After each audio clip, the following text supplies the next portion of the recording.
le haras est un havre de verdure où l'on vient volontiers se promener. Construit en 1846, les bâtiments sont l'œuvre de l'architecte Victor Fontorbe.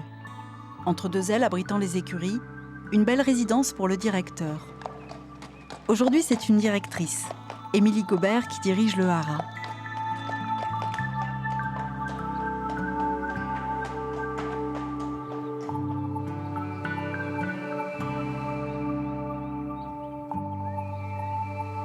Quelles sont les missions des haras nationaux? Alors les missions ont bien évolué. Au départ, les haras nationaux ont été créés pour produire les chevaux de l'armée. Donc on pense à la Première et Seconde Guerre mondiale.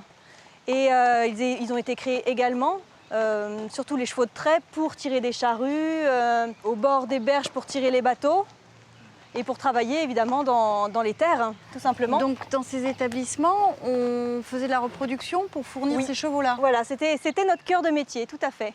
Et ça a bien évolué puisque après la Seconde Guerre mondiale et suite à la mécanisation, Oui, plus besoin de chevaux dans l'armée, on avait les tanks, les voitures, Exactement. les calèches étaient remplacées par les donc voitures. les animaux ont été remplacés par des moteurs, d'où l'évolution de la reproduction vers des chevaux de loisirs, de course ou des chevaux de sport. Et vous avez quel type de race ici encore au haras? Alors aujourd'hui, de Saintes? nous n'avons plus d'étalons nationaux, mais nous avons la chance ici d'avoir un centre de reproduction repris par un vétérinaire, ce qui fait qu'on a toujours des juments et toujours des poulains et des étalons dans le haras national, mais ce n'est plus nous en direct qui gérons cette partie-là. Alors qu'est-ce que vous faites? On fait aussi beaucoup de formations, des formations en attelage, en sellerie, en reproduction et diverses autres thématiques de formation, maréchalerie, enfin tous les savoir-faire ancestraux des haras nationaux. Les races anciennes ou les races locales, ce sont lesquelles ici? Alors on valorise les races locales. On a des Baudets du Poitou, on a des mules poitevines et des traits poitevins mulassiers. Et on les fait travailler en situation comme à l'époque, et ça redevient d'ailleurs très à la mode. Et le cheval dans la ville, parce que vous êtes au cœur de la ville Voilà, de Saintes. alors ça c'est pareil, redevenu très à la mode pour son côté très développement durable.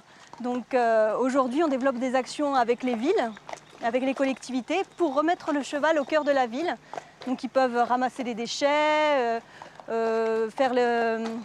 arroser les plantes, enfin voilà, ils sont utilisés dans diverses activités. Aussi le ramassage scolaire se fait également.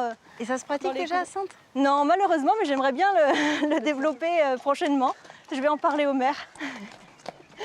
On a également des activités d'équithérapie, donc c'est-à-dire tout ce qui est handicap avec le cheval.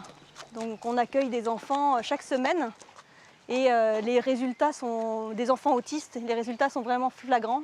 L'animal en fait s'adapte à la personne qu'il a devant lui. Donc ils savent quand c'est une personne handicapée, ils le sentent et ils n'ont pas du tout le même comportement.